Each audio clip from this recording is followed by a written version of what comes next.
Ladies and gentlemen, the spirit of dialogue and discussion is something that FMS has inculcated in all of us. And it is only logical to bolster that spirit this evening with a power panel put together by the FMS Forum. The panel for our Founders' Day shall share their views on the topic, "The World is Reset, What Lies Ahead." We're incredibly proud of our panelists. Please welcome Mr. Shyam Saran, a former Foreign Secretary of India who has served as the Prime Minister's Special Envoy for Nuclear Affairs and Climate Change. After his time in government service, he has headed the Research and Information System for Developing Countries, a prestigious think tank focusing on economic issues, and was chairman of the National Security Advisory Board under the National Security Council. He's currently a trustee at WWF India and member of the Executive Council of FICCI. He's recently published a book, How India Sees the World. Mr. Saran was awarded the Padma Bhushan in 2011 for his contributions to civil service. In May 2019, he was conferred the Spring Order Gold and Silver Star by the Emperor of Japan for promoting India-Japan relations. Thank you for joining us. Our next panelist is Jonathan Story. Jonathan is Emeritus Professor of International Political Economy at INSEAD.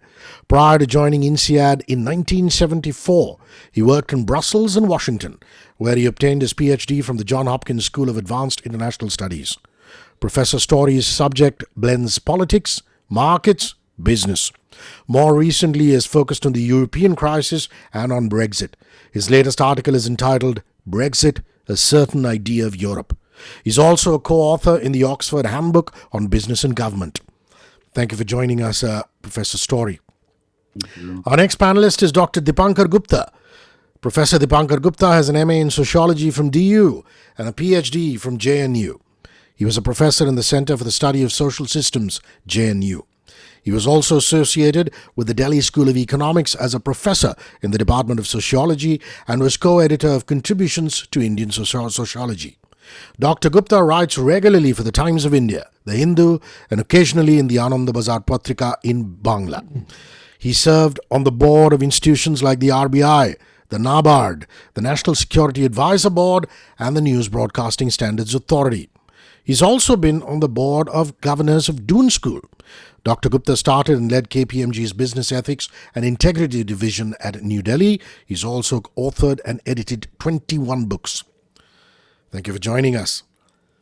Please welcome Dr. Sangita Reddy, a global healthcare leader, Indian entrepreneur, and humanitarian. She is the Joint Managing Director of Apollo Hospitals Enterprise Limited, Asia's largest and most trusted healthcare group. Dr. Sangita Reddy is also the president of FICCI.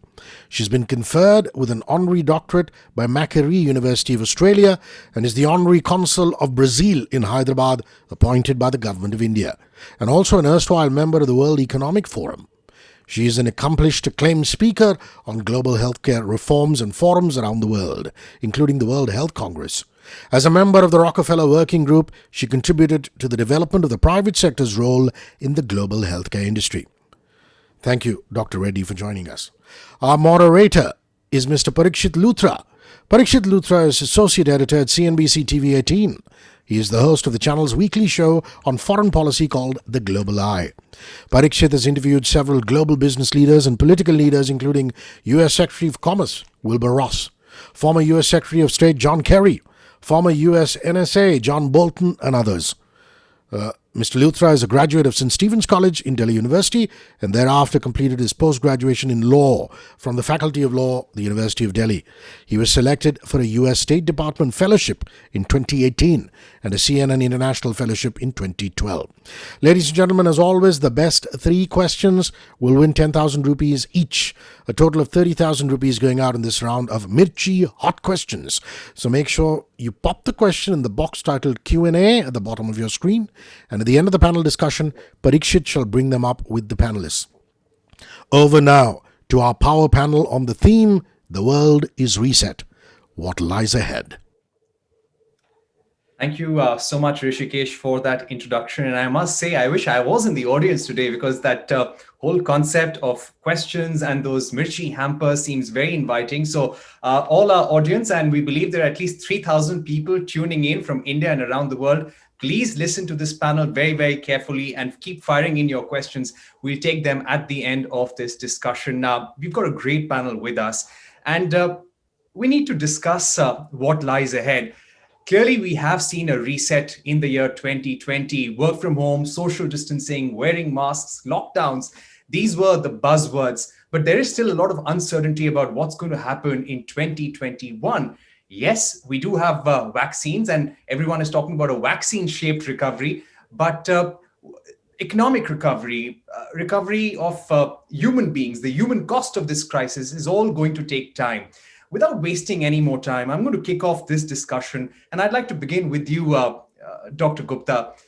We we saw a lot of changes in the year 2020. We saw lockdowns. You've written about them. We saw how vulnerable communities were really impacted by COVID-19. We saw that migrant workers crisis as well.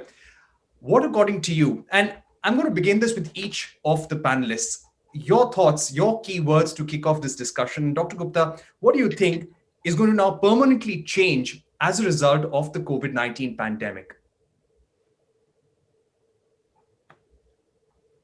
Yeah, can you hear me now? You Yes. can? Good. Well, you see, there are two things that one should keep in mind. One is, in my view, what's going on is a attempt, by and large, to resuscitate the pre-colonial economy. And I think it's about time we thought about a post-colonial economy.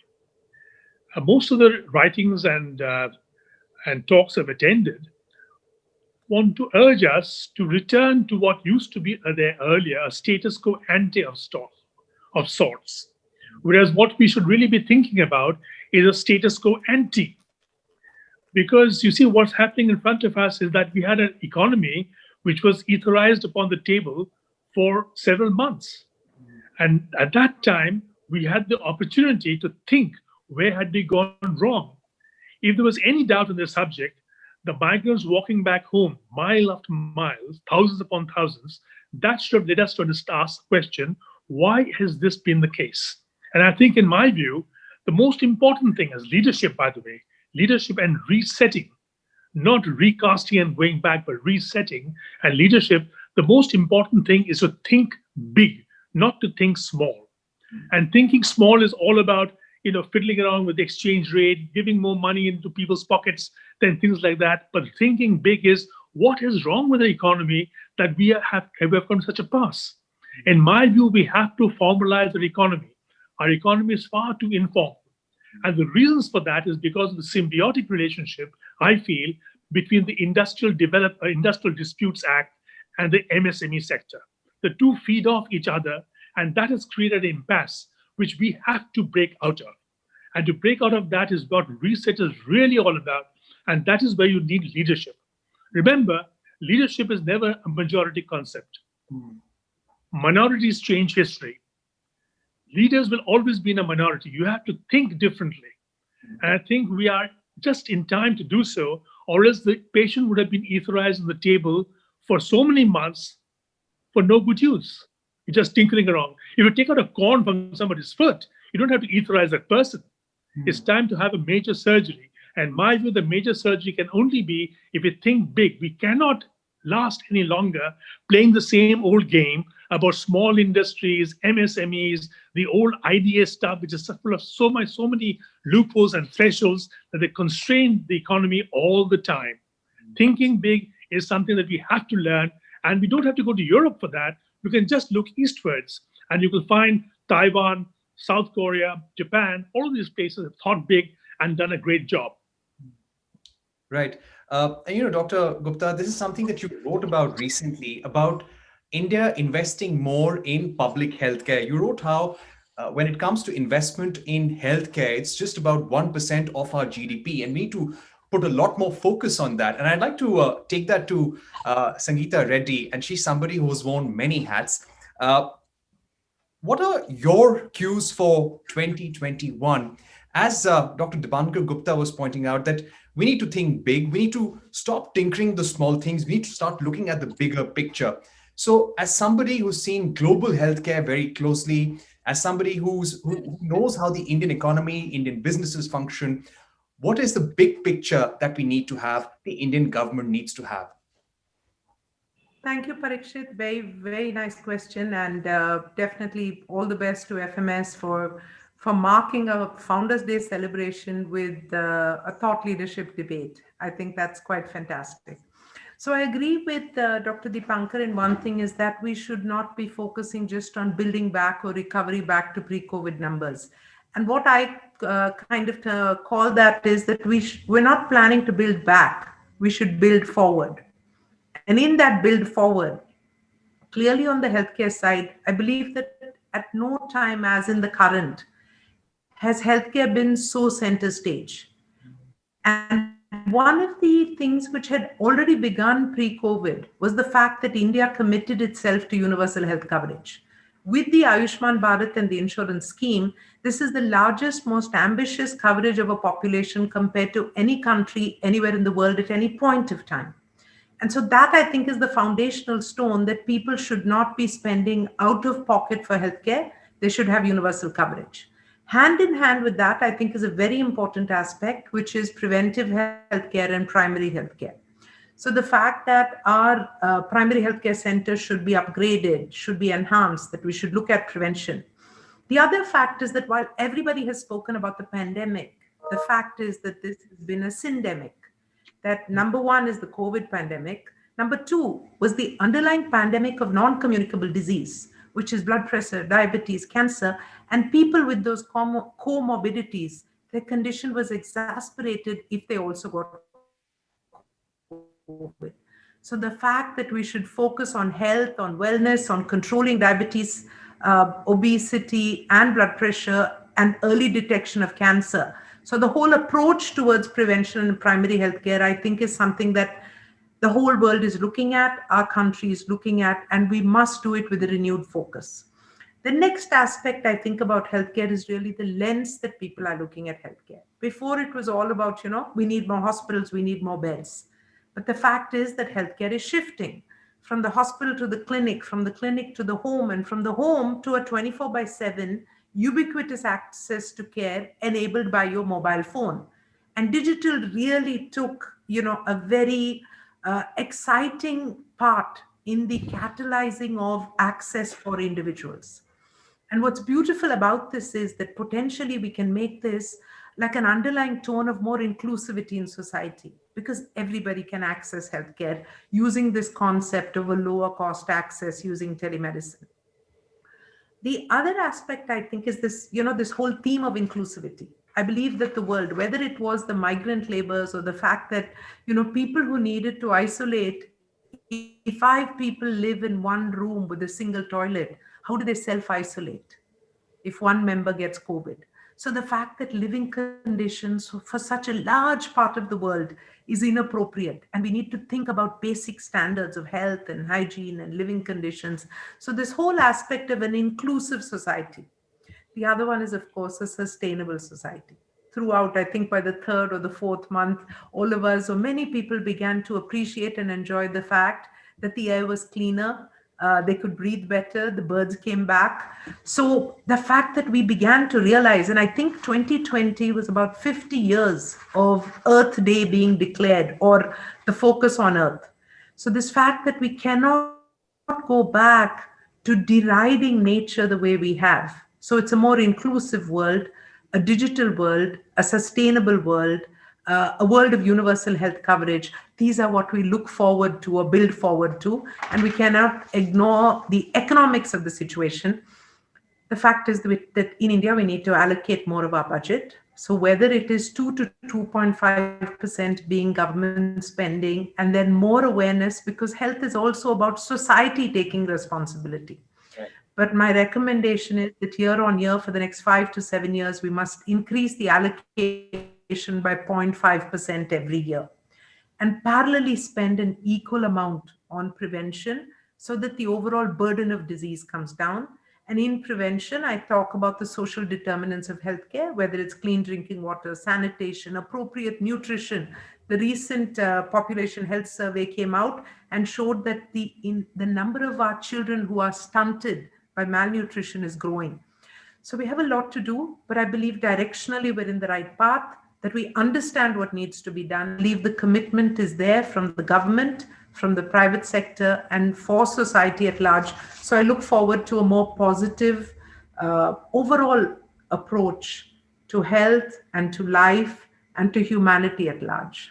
Right. And I agree with you, Ms. Reddy, because it's quite clear from what you're saying that when we look at the vaccines being authorized today, Dr. Harshvardhan just a little while back said that very soon India is going to be authorizing a set of vaccines that would help inoculate 30 crore people in India. But this is a short-term cure. We need to have a long-term plan to secure the health of our people and secure our economies in turn as well. Mr. Shyam Saran, if I can bring you in at this point. You were foreign secretary at a critical juncture when it came to foreign policy, and you were also in office during the financial crisis. In an article in the Indian Express, you wrote recently that during that period, India was considered as a growing economy with huge potential, a country which could be the next China. After the financial crisis, we saw China recovering much faster. Even after this pandemic, China has recovered much faster than other economies when it comes to manufacturing, when it comes to supply chains as well. How is India positioned for what lies ahead now? Well, the short answer to that is that we are not very well positioned. So I think if we are looking at what the geopolitical environment is going to be like in the post-pandemic period, given the manner in which China has organized itself, the manner in which it has come out of the pandemic much sooner than any other large economy. You just see the contrast between how China has handled it and how the United States has handled the pandemic. The contrast is glaring. Now, whatever we may say about the political dispensation in China, the fact is that if we are looking at the post-COVID global economy, the pole position by all indications at the moment will be with China. And even when people have been talking about how, global supply chains are getting altered, there is a reshoring of facilities and industry from China to other countries, and that, there will be a move to take industry and investment away from China, and maybe India could be one of the beneficiaries. I'm afraid that is not happening.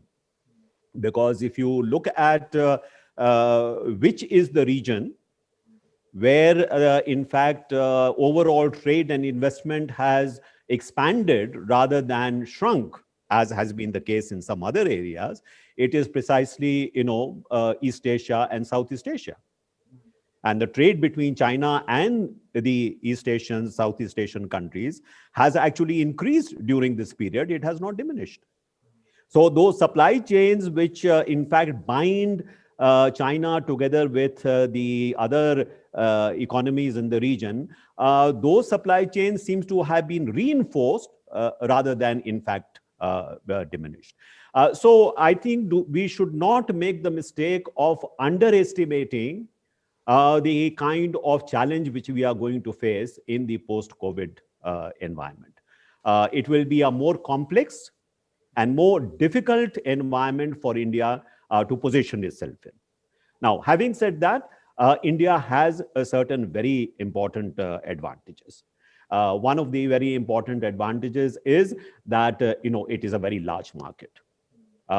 Even with the slowing down of growth in purchasing power terms, India is the third largest economy. And even with a slow growth, India's market will continue to expand. So there are, especially at a time when the global economy is sort of somewhat depressed, there will always be a search for where the markets are going to be. Why is, for example, the Indian stock market, at this point of time, in fact, perhaps one of the big success stories? That is because, money, capital from all over the world is looking for places where there could be even some positive yield. And I think India is perhaps one of the few countries which offers that. So that is something you can take advantage of. Ms. Reddy has made has made a reference to the public health industry, and there India is again in a very good place. if leverages those advantages, because it is one of the largest manufacturers of vaccines anywhere in the world. It is one of the most cost effective healthcare centers. People come from all over the world to the Apollo chain itself is a well known name.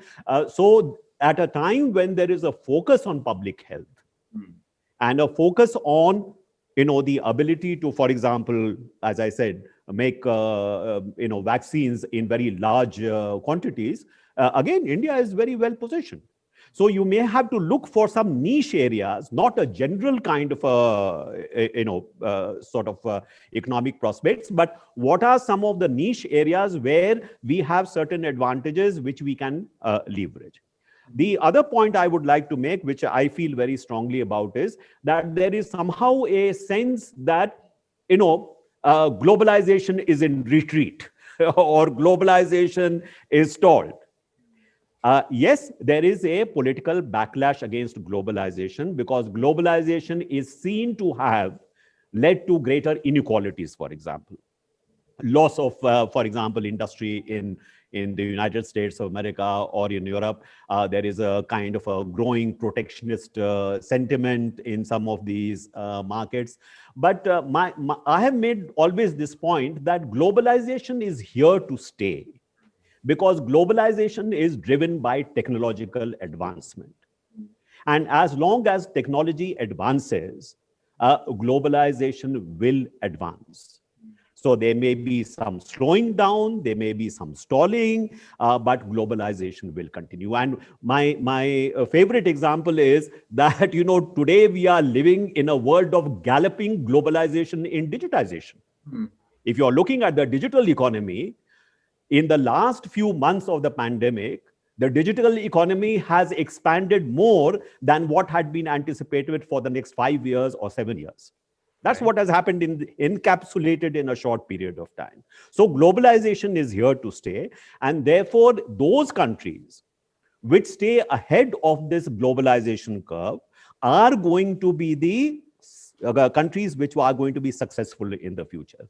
Right. So in that sense, for India also to fall prey to this business of, being defensive, trying to protect ourselves from foreign competition. No, the attitude should be that actually the pandemic, the manner in which it has shaken, in fact, the sort of global equations, also offers India opportunities. Mm-hmm. And if you go with that kind of a positive outlook, actually India can make something out of this crisis. But some of the signs that I see are not very encouraging. So climate change, for example, I think, we are going back to our bad ways. Yeah.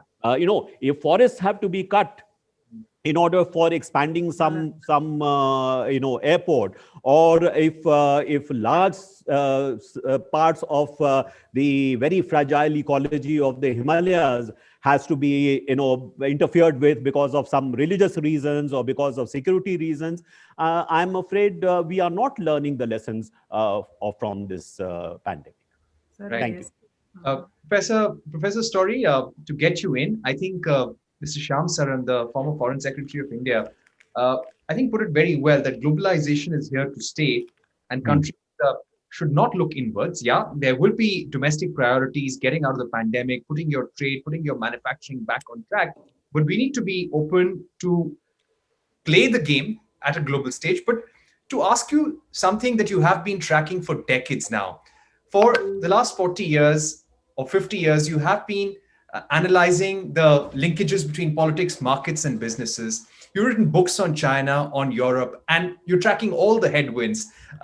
Brexit, which is probably one of the biggest headwinds in 2021 that we're looking at. How Europe looks at China, how US looks at China.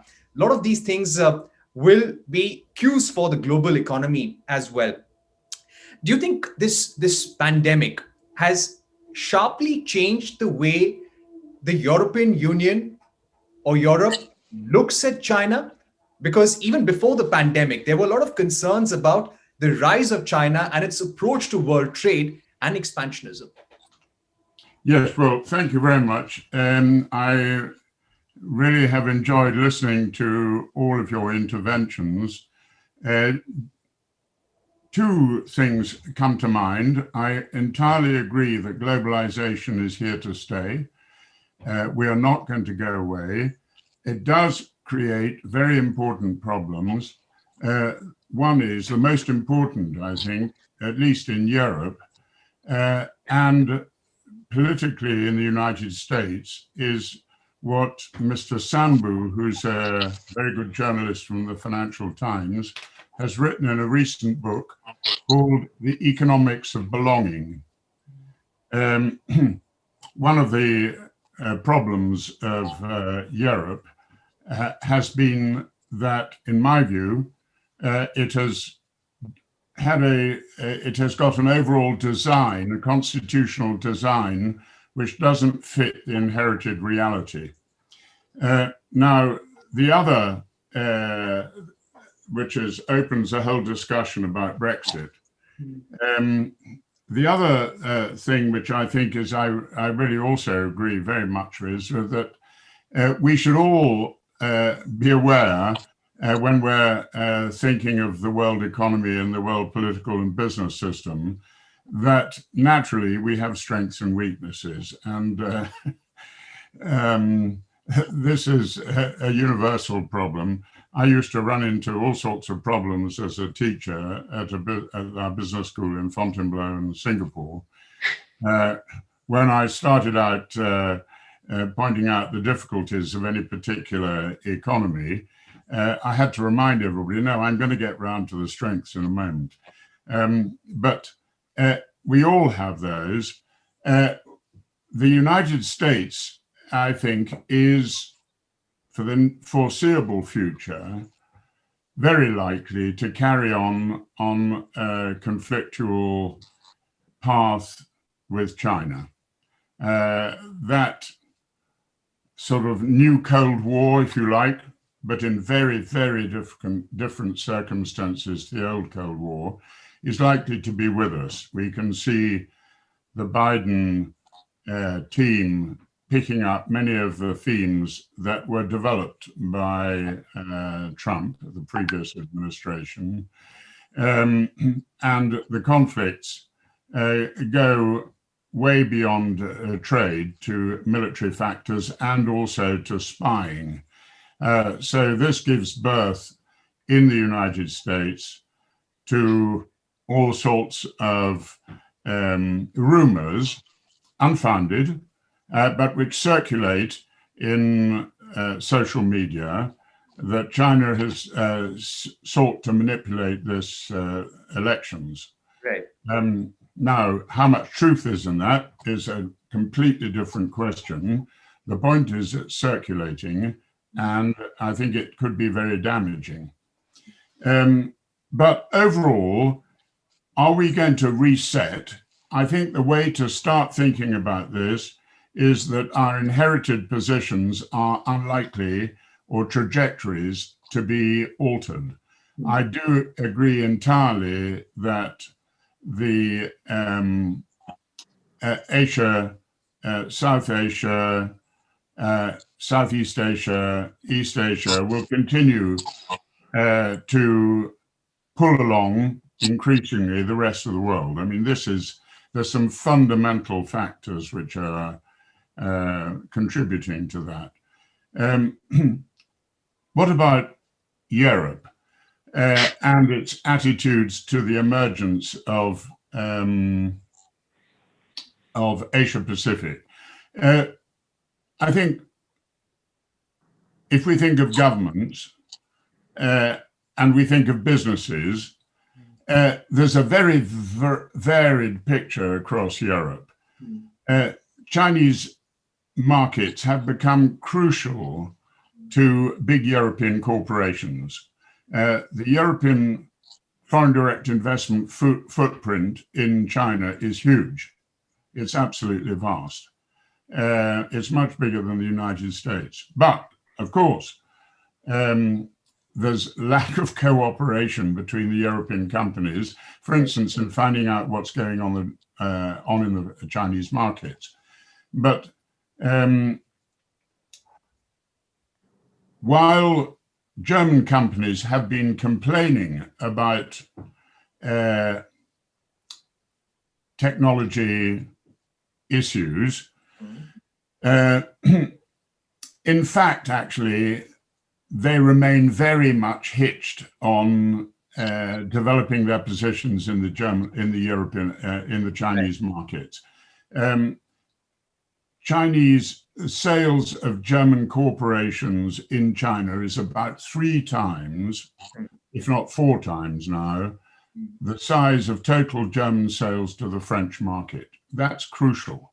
Right. What it has done is, as it were, globalization has lifted German corporates into thinking of the world and no longer just of Europe. And that's a very important factor. I don't want to get into the low growth of, well, maybe I should very briefly. Europe has underperformed for about 30 years. And I think it's underperformed because we haven't gone for a growth model. We've gone for a model that aims to overcome the conflicts of the early part of the 20th century. We haven't been thinking positively. Right.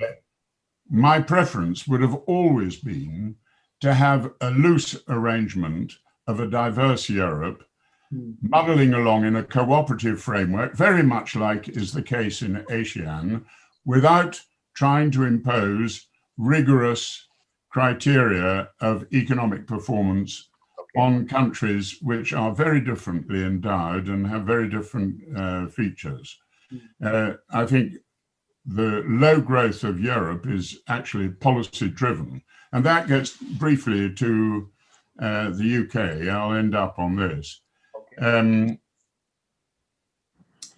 UK voted out of Brexit for one fundamental reason, despite all the noise of the referendum and the subsequent 4 years, which is that the UK imagines itself as a parliamentary constitutional democracy. Right. The EU was never created as a parliamentary constitutional democracy. What has broken down in the UK is the representativity of government. It has been massively centralized, and that is the key problem, over-centralization. So Brexit is really an attempt to re-establish constitutional roots so that policy is much better guided by local concerns, which it should be in a constitutional democracy. Overall, do I see a reset? Yes, but I see an awful lot of continuities as well. Possibly what we're seeing right now due to COVID-19 is also a pause, and there would be a certain degree of continuity as well, Professor Story, as you're summing it up. But let me also go across to Ms. Sangita Reddy at this point. Ms. Reddy, we've seen countries like US, UK, Bahrain. I believe Israel has also begun inoculations. Canada has also begun its vaccine program. What does India need to do in order to make sure that its own inoculation program ensures economic recovery? 2020 was a year of lockdowns. Post-lockdown, there were disruption in supplies between different parts of the country. How do we ensure that our vaccine program kicks off continued economic recovery without disruptions?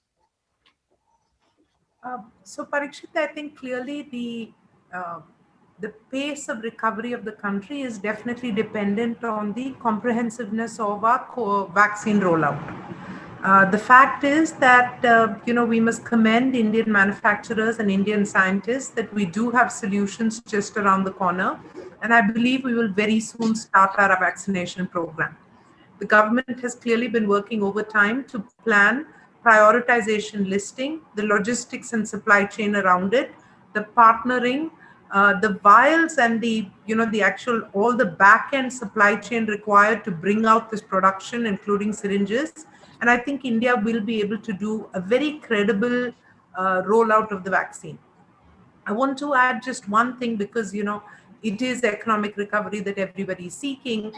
I believe that India is well positioned with its overall comprehensive plan in terms of economic recovery. So if you look at the various pillars which have been rolled out, so one is that there is a clear and very focused policy around manufacturing.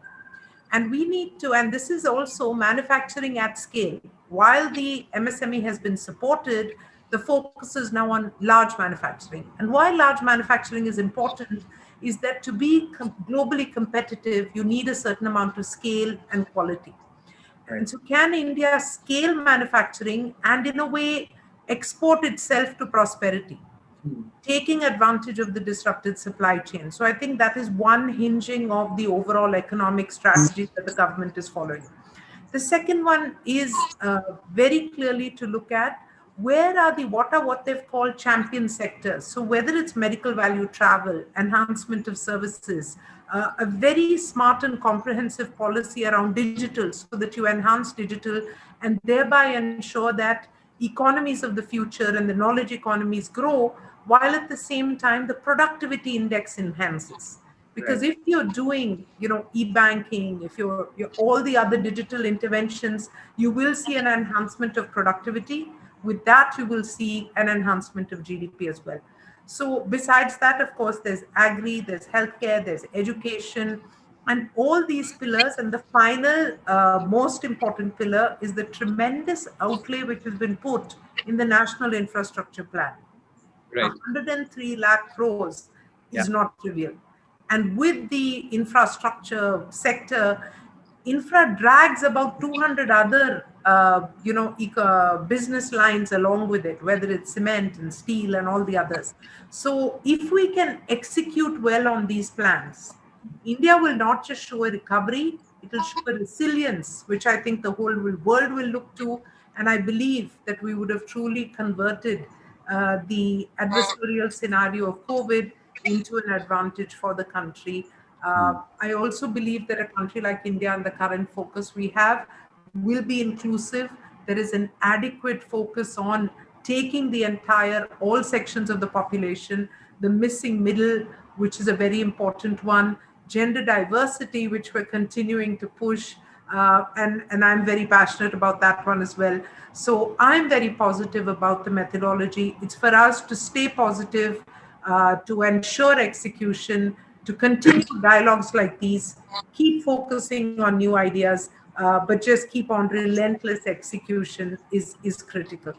Right. And Ms. Reddy, I'll request you to continue being with us. We're getting some great audience questions. Audiences have been firing questions at all our panelists. We take them up very shortly. We have just about 15 to 20 minutes. Before we go to the questions from our panelists, Mr. Shyam Saran, I'd just like to squeeze in one point with you. And if you can briefly sum this up for us, while we look at global challenges due to COVID-19,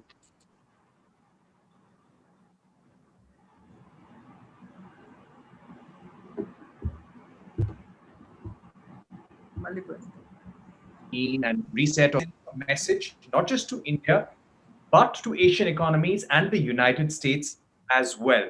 How is this going to play out in 2021, 2022? Because clearly there will be countries looking at this and businesses across the world looking at this clash and standoff very closely.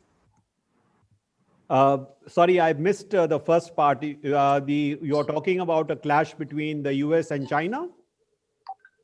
No, Mr. Shyam Saran, I'm talking about the problem that India is facing at the border with China, the worst clash in 45 years.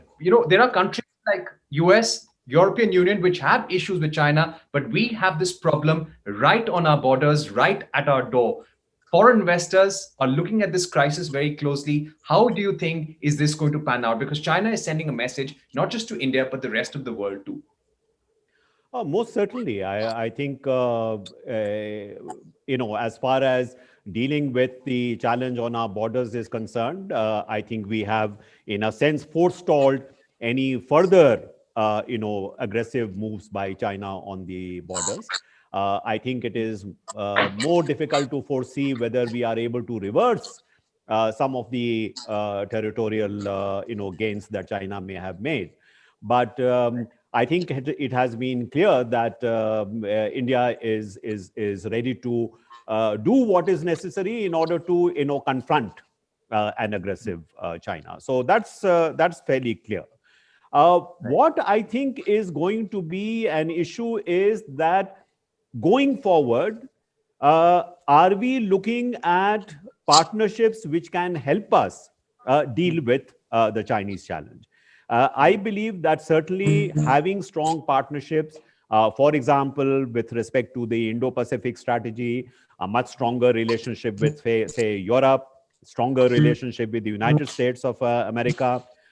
We have been talking about how the Quad has been crystallizing and becoming a more coherent kind of an entity. All these are part and parcel of that response. But at the end of the day, India will have to deal with the Chinese challenge, particularly at its border, with its own capabilities. To think that somebody else is going to come and fight your battles, that's not going to happen. That's right. So that is why it is extremely important that we should make any kind of aggressive move by China as costly and as risky as possible for the other side. And for that, there is no escape from building up some of the asymmetrical capabilities that we should, in terms of, whether it is our air power, whether it is our, the missile, systems that we have. We need to be able to have that capability. So the question for us is, going forward, the post-COVID environment, is there some way in which we can leverage that environment in order to strengthen our domestic capabilities? How can we leverage, the emerging global economy in order to strengthen India's own capabilities? I think that is the kind of strategy which is required. And I think lastly, I would like to say, very good point made about, inclusivity. But, I have some problem with focusing attention on large companies, large corporations, that they are going to lead us. Let's not pay so much attention to the small and medium industry. Actually, historically, it is the small and medium industry which have been responsible for, in fact, 40% or more of our exports. So I don't think we should lose that, because, the more diversified an industrial system you have, and in terms of, inclusivity, the more distributed you have these economic capabilities, the more it will serve, the cause of inclusivity. And don't forget, small and medium does not mean outdated. Some of the most technically proficient companies, advanced companies in Germany, for example, are all small and medium industry. So it's not that, small and medium industry are not capable of actually being very, very competitive. So perhaps I would like to just shift the focus a little bit from what Sangita said, that while we, yes, try to encourage champions, but I think we should also look for champions amongst the small and medium industry. You will find them. And if I can quickly respond to that, I completely agree with Ambassador Saran and respect his view on this. I think that while we continue to focus on MSME, the power and the value of the large is that they outsource and support MSME. So it's a very proactive, mutually supportive ecosystem that I envisage for the country. But great point, Mr. Saran, and completely agree with you. Thank you, Ms. Reddy. Thank you, Mr. Saran. We're now getting questions from our audience. I believe Ms. Reddy also has to leave. I'm going to put this first question. Ms. Reddy, there's a question coming in from Back to you, Parikshit. Yeah. So we're getting a question from Pranita. The question is for you, Ms. Reddy. And this is, what vulnerabilities of the healthcare sector in India were exposed during the pandemic?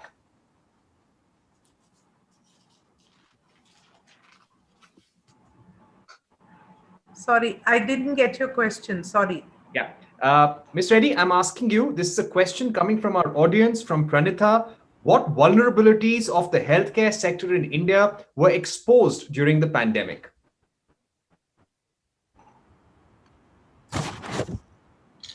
Fortunately, there were a lot. The fact that we had such a high dependence on global supply chain, whether it's in APIs or even in manufacturing of PPEs. When the pandemic started, India produced less than 10,000 PPEs a day. The good news is that we're now up to 4.5 lakh PPEs per day production.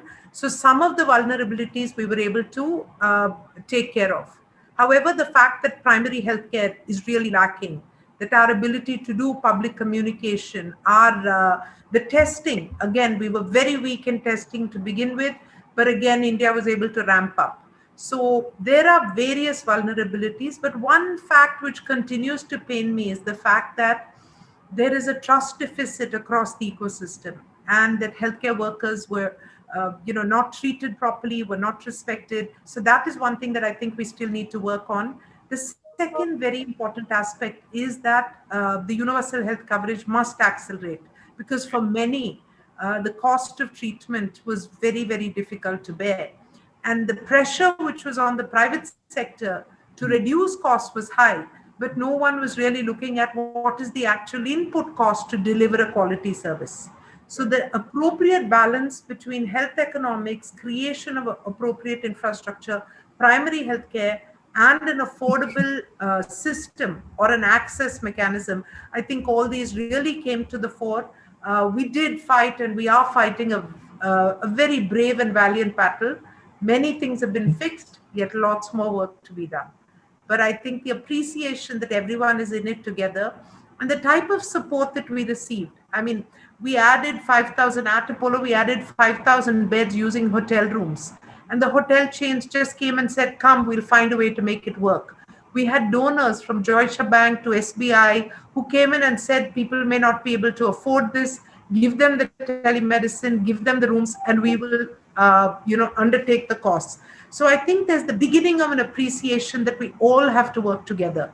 I really hope and look forward to us strengthening and encapsulating this spirit and staying focused on building a strong and resilient healthcare system. So thank you all very much for this opportunity to be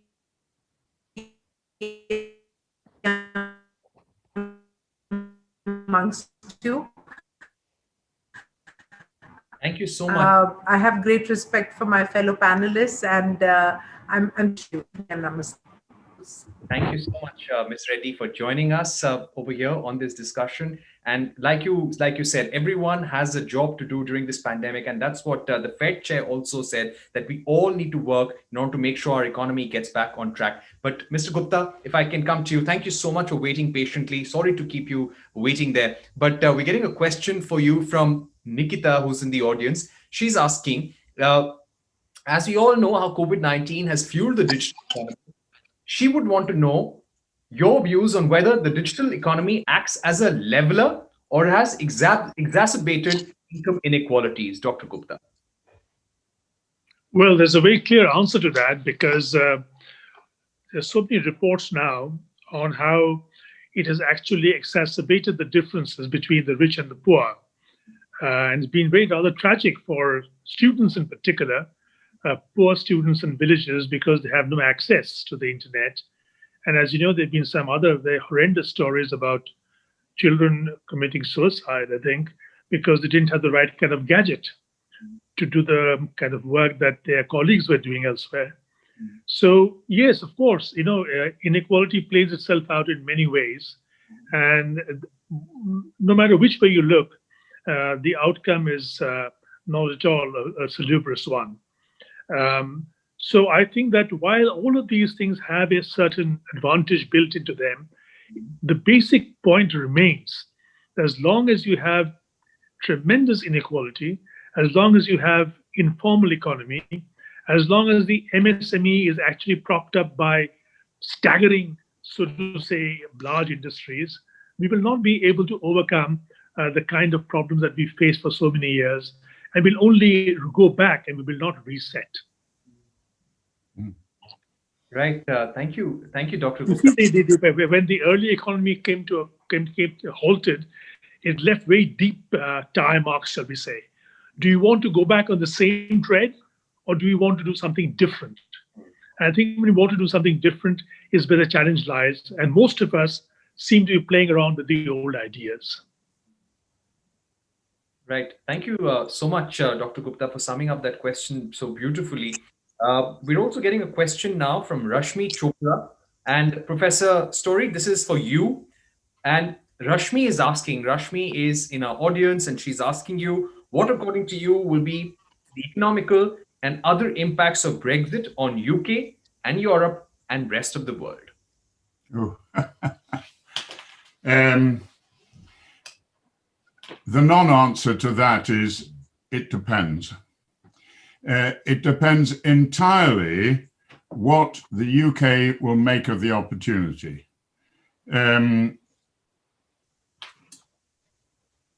I think they are facing a tremendous opportunity because the EU has been pretty protectionist, and the idea of actually being self-governed again, maybe Scotland will peel off. We don't know yet.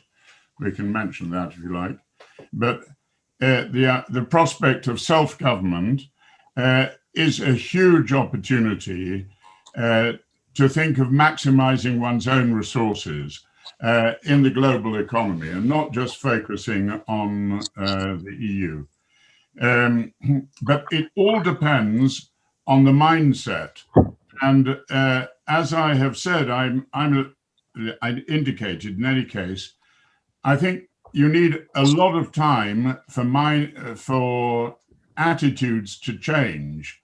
The old attitudes of an outward-looking economy, which were there in the 50s and 60s when the UK was still a maritime economy, have gone, and they've been centralized very much on London.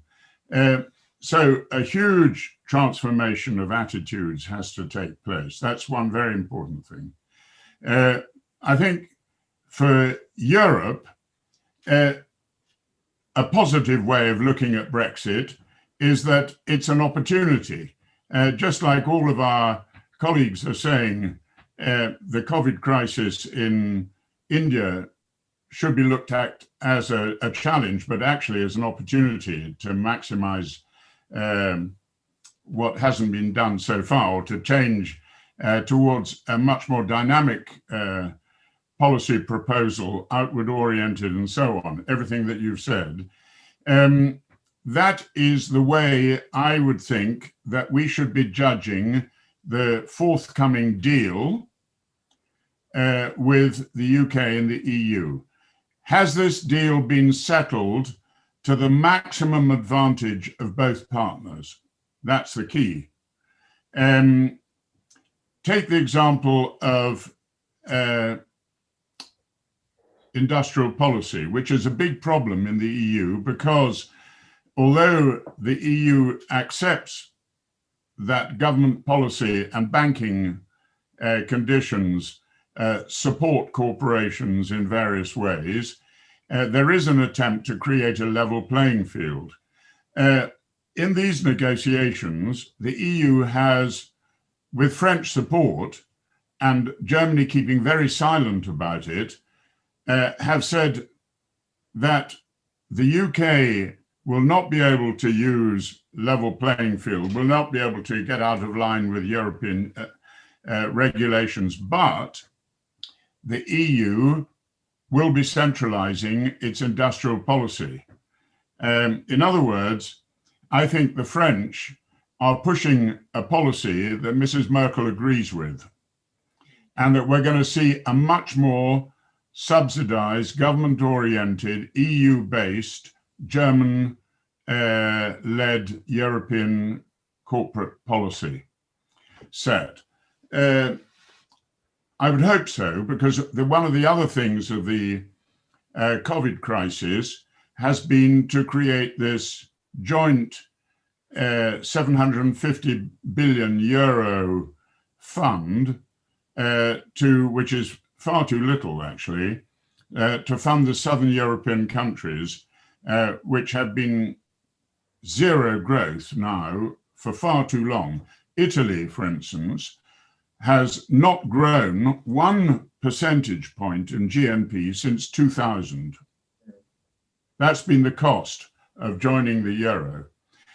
So if Europe is going to get dynamic, it's got to get Keynesian in a big way. And there I come back to the key problem in Europe. There is not the political support for that. Hence, do we have the right design, constitutional design? I'm afraid not. But overall, my position would be, if we're going to look for positive results in Europe from this COVID and an exit, let's hope that the Brexit EU deal is maximally beneficial to both sides. Right, and that's what EU is also looking for. EU wants to make sure that there is a level playing field. We believe fishing rights are a major issue right now. This is the final stretch. Let's hope there is a deal before the 31st of December. But let me get you in, Mr. Shyam Saran, now. We're getting a question from Sushant Agarwal, who's an MBA student at FMS. He is sending a question for you. And the question is, since every country is fighting COVID individually, biowarfare as an overlapping realm could see increasing covert research and growth as a means of a weapon. What measures should a developing nation be taking to prevent and prepare for such warfare and destructive event? Mr. Saran. Good question.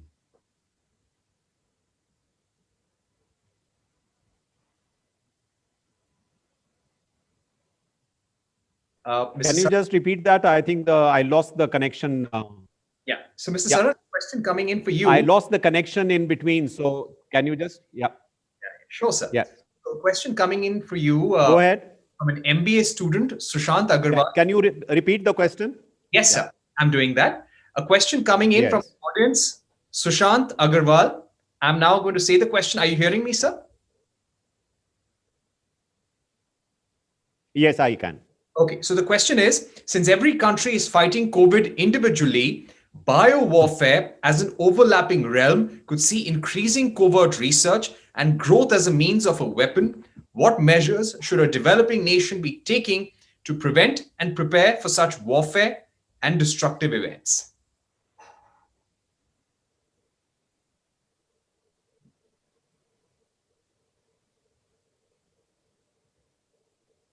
Well, we have a biological weapons convention to which we are a party, and most countries also are a party to it. But there is, of course, always the possibility of a rogue nation, deciding to develop these clandestinely.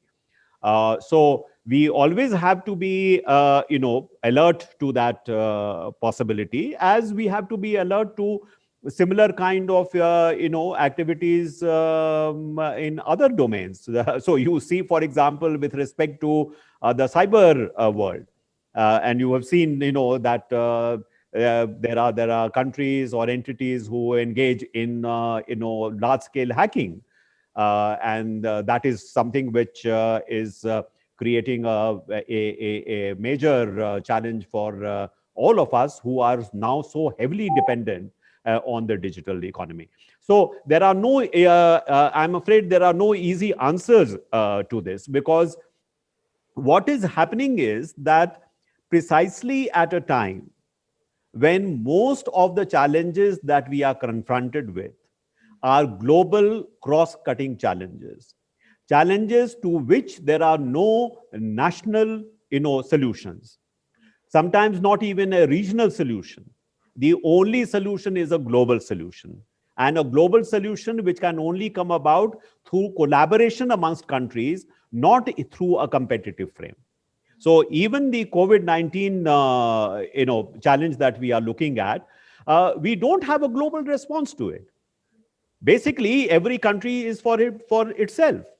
Even we talked about the distribution of vaccines. You see that essentially there is a move by most of the developed countries to try and corner as many supplies as possible for themselves. So unfortunately, the sentiment in the world today is the whole upsurge of narrow nationalism, a kind of a parochialism, while actually what is required is the opposite. Right. You need a degree of internationalism. You need for countries to work together. So whether it is the possibility of biowarfare, or whether it is cyber warfare, or even nuclear warfare, all these are challenges which are global in character. And unless we are able to design collaborative responses, I am afraid we are going to be in a very, very threatening world. Thank you. Right. Thank you so much, Mr. Saran, for answering that question. These are mirchi hot questions coming from our audience. The best three will get a cash voucher of 10,000 rupees each. Now, Yukti Khanna has a question, and this is for Mr. Dipankar Gupta. She's asking, is compassionate leadership necessary but not sufficient? At such a time, Mr. Gupta, what should a leader be doing? What does the country expect the leader or the leadership to deliver? I think for leadership, in fact, for everything, not just leadership, leaders more so, I think it's very important to be able to place yourself in the shoes of the other. Once you do that, things become so much clearer. For example, we were discussing a little earlier about what does it make to be a good leader and motivator of people. I have found in my own work in the corporate sector that wherever the leader has tried to put himself or herself in the shoes of the other, that leader has really been respected and very, very effective. It is something called what they call in the social theory intersubjectivity.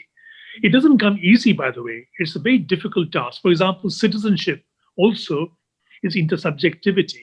And the best leaders are those leaders that understand citizenship and don't only think about leadership and driving people. And citizenship is when you can put yourself in the shoes of the other. And this is a very difficult task. It requires discipline more than anything else. And the worst part is that when you're in the act of being intersubjective, you probably lose a lot of friends. Right. Right. So thank you so much, Dr. Gupta, Mr. Shyam Saran, Professor Jonathan Story, Ms. Sangita Reddy for joining us. Those are great interventions by all of you. We learned a lot, and I'm sure those 3,000 people in our audience must have learned a lot about what lies ahead, because this is a question that is there in everyone's mind, be it businesses, be it foreign leaders, or the average person on the street. What do we expect? What do we expect from the vaccine? Are these vaccines even dependable? And when will there be economic certainty? So thank you so much for guiding us, guiding our audience as well. And I hand it back to Rishikesh for more.